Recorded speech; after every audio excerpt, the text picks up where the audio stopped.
እዚህ ምድር ላይ ገንዘብን የሚጠላ ሰው የለም። ሁላችንም እርስ በርስ አላወራ ነው እንጂ ከሁሉም በፊት እሱ ነው በውስጣችን ቦታ ያለው። ለምን እንደዛች? እስቲ ራስን ተመልከት።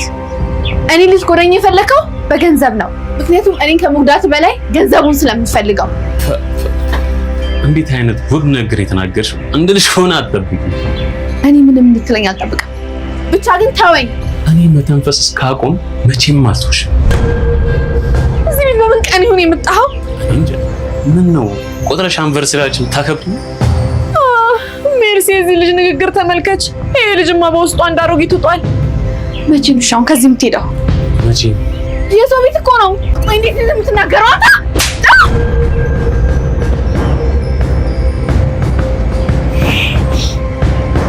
አንቺ ስርዓተ ቢስ! ከዚህ በላይ ጨካኝ እንደሆነ አትገፋሽ። ካልሆነ እገልሻለሁ። ለምን የሰው ወሬ ታደምጪ? እባክህ አትጩህብኝ። ጄሪ መሰልኩ እንደ እሷ ቦታ ላይ ስቆም። እኔ ወድ ሜርሲ ነኝ። ምንድነው የምትፈልጊው? እንድንግባባ። ለምን? ያው ዓላማችን አንድ ስለሆነ። ምንድነው ዓላማሽ? ጄሪና አምነንን ማለየት። ለምን? ዘመድሽ ማግባቱ ሊያስደስትሽ አይገባም? ከማይግባባው ሰው ጋር ተጋብቶ ልደሰት አልችልም። አሮጊት ብለሽ ከዛች ዘገምት ከሆነ ሴትዮ ጋር መተባበር ጀመርሽ። እሷ አንቺን አይመለከትሽም። ቆይ እንዴት ነው የምታወሪው? ሰራተኛ መሆንሽን የረሳሽው መሰለኝ። ሴትዮ ደህና ነኝ እንጂ መጫወቻ አይደለሁም። ለምን አትከበሪም? አይ የምትይ ከሆነ ከዚህ በላይ አልታገስሽ። ምን ልትመጪኝ ነው? ስራሽ ይምታሽ። ከዚህ በኋላ ግን ስርዓትሽን ያዥ። እስካላወራሽኝ ድረስ መልስ እንዳትጠብቂ ከኔ። ገረድ ተነሽና አሁን ሻይ አፊልኝ። አንቺን እኮ ነው። ኧረ ንቀት! ማነው እንደዚህ ከቁመትሽ በላይ የልብ እንዲሰማሽ ያደረገሽ? ጠብቂ።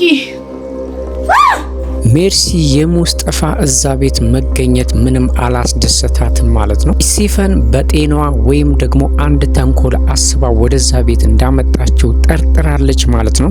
ሜርሲ እንግዲህ አንድ ቀን ከቤት ውስጥ ወጥታ አድራ ብትመጣ ብዙ ነገር ተፈጥሮ ስለጠበቃት ግራ ተጋብታለች ማለት ነው።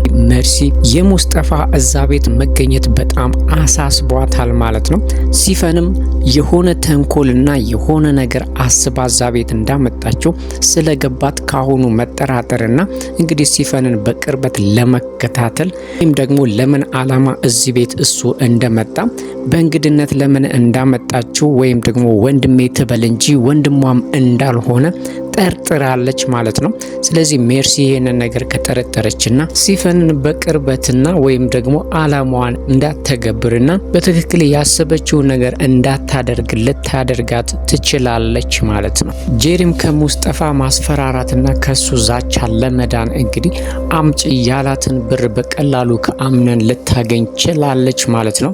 ከቃል ጋር በተስማማችው መሰረት እንግዲህ ቃልም ጊዜ ሳያጠፋ ጄሪ ያለችውን ነገር አድርጎላታል ማለት ነው። አምነንም እንግዲህ በቃል በኩል ብር መጠየቋና በቀጥታ እሱን ብር ስጠኝ አለማለቷ ቢያስከፋውም ብር መጠየቅ እንዳለባትና ኃላፊነቱም እንደሆነች በሆዷ ውስጥ ያለውም ልጅ የሱ እንደሆነ ጠይቆ የምትፈልገውን ብር ሰጥቷታል ማለት ነው። ግን ደግሞ የጠየቀችው የብር መጠን ከፍተኛ ስለሆነ ለምንድን ነው ይህንን ያህል ብር ያስፈልገሽ ብሎ ቢጠይቃትም የምትለው ነገር ስለማታጣ የሚያስፈልገኝ ነገር ስላለና በአንዳንድ ወጪና የምገዛቸው ነገሮች ስላሉኝ ብላ አሳምነዋለች ማለት ነው። እንግዲህ ጄሪ ጊዜም ሳታጠፋ ለሙስጠፋ ብሩን ለመስጠት አስባለች ማለት ነው።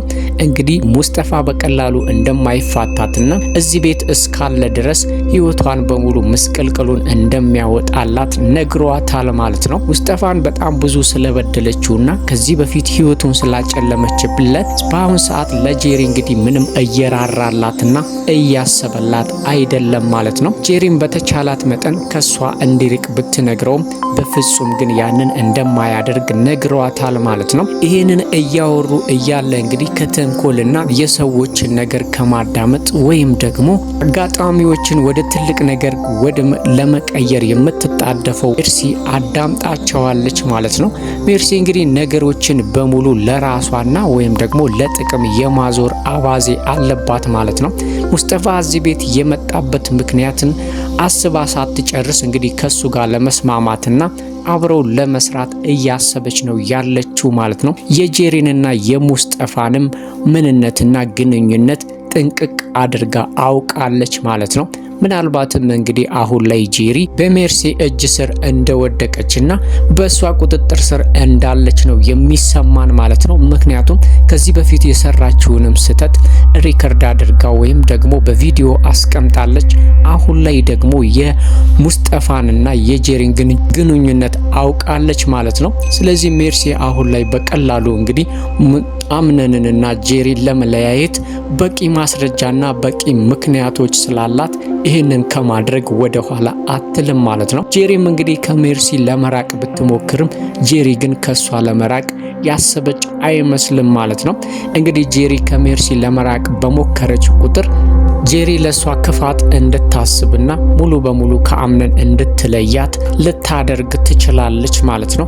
ሙስጠፋም እንግዲህ ጊዜ ሳያጠፋና እኔም ለስራሽ አስፈልግሻለሁ አንቺም ለኔ ስራ ታስፈልግኛለሽ ብሎ ተስማምቷል ማለት ነው። ግን ደግሞ ይሄንን ግንኙነታቸውንና እቅዳቸውን ሲፈን ማወቅ እንደሌለባትም ለሜርሲ ነግሯታል ማለት ነው። ስለዚህ ሜርሲ እንግዲህ በተለያየ አቅጣጫ ሁሉንም በቁጥጥሯ ስር እያስገባች ነው ያለችው ማለት ነው። ሚስጥራቸውን እንግዲህ አውጥታ ለሲፈን ከነገረችበት ሲፈን ደግሞ ከሙስጠፋ ጋር ያላትን ነገር ሊያሻክርባትና ወይም ደግሞ ወደዚህ ቤት ያመጣችው እሷ ስለሆነች ሌላ ችግር ሊፈጠር ይችላል ማለት ነው።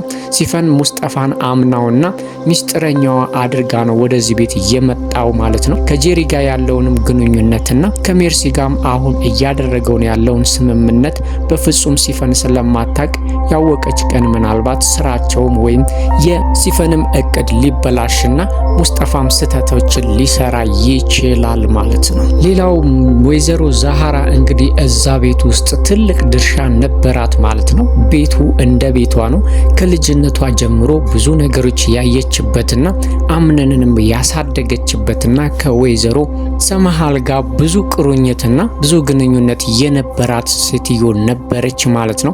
ዛሬ ላይ እንግዲህ ሜርሲ ያልተደረገውን ተደርጓል ብላ እንድትባረር አድርጋታለች ማለት ነው። አምነንም እንግዲህ በጣም ግልፍተኛና ንዴታም ስለሆነ ወይዘሮ ዛሃራን ምንም ሳያስብና እንደ ልጁ የምታየውንና የምትንከባከበውን አባሯታል ማለት ነው። እሷም እንግዲህ የሰው ቤት የሰው ነውና የራሴ ነው ብላ ብታስብም ዛሬ ላይ ከመሄድ ወይም ደግሞ ቁጭ ብሎ ከማንባት ውጪ ምንም ነገር ማድረግ አልቻለችም ማለት ነው። ከዛ ቤት ውስጥ የወይዘሮ ዛሃራ መሄድ እንግዲህ ብዙ ነገሮችን እንደሚያጎል አምነን አልተገነዘበም ማለት ነው። ሜርሲም ያዞንባዋን ስላነባችና ሰደበችኝ ብላ ስላለችው ብቻ አባሯታል ማለት ነው። ነገሮች እዛ ቤት ውስጥ ያሉት ሰዎች በጠቅላላ ስለ ወይዘሮ ዛሃራ መልካም አስተሳሰብ ቢኖራቸውም ግን ደግሞ አቶ አምነንን ሀሳብ ማስቀየርና ከሱ ትዕዛዝ ውጪ ምንም ነገር የሚሆን ነገር ስለሌለ ምንም ማድረግ አልቻሉም ማለት ነው። እንግዲህ ኦርዚናም በተቻላት መጠን ትክክል እንዳላደረገና እያደረገው ያለው ነገር ስተት እንደሆነ ሜርሲን አምኖ የዚህን ያህል ትልቅ ስተት መወሰን እንደሌለበት ብትነግረውም አንዴ ወስኛለሁኝ አክስቴን መስደብና ማስቀየም አልነበረባትም፣ እሷ እዚህ ቤት ውስጥ ሰራተኛ ብቻ ነች ብሎ እንግዲህ ያለውን ክብር አሳይቷታል ማለት ነው። እሷ እንደ ልጇ ስታየው እሱ ግን አሁንም ድረስ እንደ ሰራተኛና ዝቅ አድርጎ እንደሚመለከታት ማሳያ ነው ማለት ነው። ሜርሲም እንግዲህ በወይዘሮ ዛሃራ ስለተናደደችና ሰብሰብ ብለው ከጄሪ ጋር ሆነው ስላበሳጯት ነበር ይሄንን ነገር ያደረገችው ማለት ነው። ሀሳቡም የጄሪ ነበረ። ጄሪ እንግዲህ ሜርሲን ለመበቀል ብላ ስትመጣ አናናግራትም ወይም ደግሞ እንቀየርባታለን ብላ ካነገረቻቸው በኋላ እነሱም ሳይገነዘቡና ይሄ ችግር ይመጣል ብለው ሳያስቡ በጄሪ ሀሳብ በመስማማታቸው ዛሬ ላይ እንግዲህ ትልቁን ውሳኔ አምነን እንዲወስንና ወይዘሮ ዛሃራን እንዲያባርራት አድርጓል ማለት ነው። ቤሊን ለወይዘሮ ዛሃራ ያላት ስሜትና እዛ ቤት ውስጥ እንግዲህ ቤሊን እንድትቆይ ወይም ደግሞ ደስተኛ እንድትሆን እያደረጋት ያለው የወይዘሮ ዛሃራ መኖር እንደሆነ ግልጽ ነው ማለት ነው።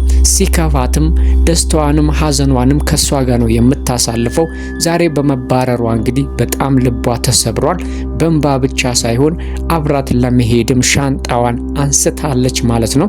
ምናልባትም ቤሊን ትክክል ነገር ነው ያደረገችው። ምክንያቱም ይሄንን በማድረጓ ምናልባት አምነን ሐሳቡን ሊቀይርና ወይዘሮ ዛህራ ተመልሳ ወደ ስራዋ ወይም ደግሞ እዛ ቤት ውስጥ ልትቆይ ትችላለች ማለት ነው። አለበለዚያ ግን ጨክኖ ቤሊን እንድትሄድና አብራ ከዛህራ ጋር እንድትባረር ስለማይፈቅድ ይሄ ነገር ትክክለኛ ውሳኔና ትክክለኛ ድርጊት ነው ቤሊን እያደረገች ያለችው ማለት ነው። ማንም ያልጠበቀውና ይሄንን ነገር ታደርጋለች ያልታሰበውን ነገር ነው ቤሊን ያደረገችው ማለት ነው። አቶ አምነንም እንግዲህ ቤሊን ከወይዘሮ ዛህራ ጋር ለመሄድ ሻንጣዋን ይዛ ስትወጣ በጣም ነው የደነገጠው ማለት ነው። ምናልባትም እንግዲህ በውሳኔው ትክክል ውስጥ የወሰነው ውሳኔ ስህተት እንደሆነና ትክክል እንዳልሆነ ሊረዳ ይችላል ማለት ነው።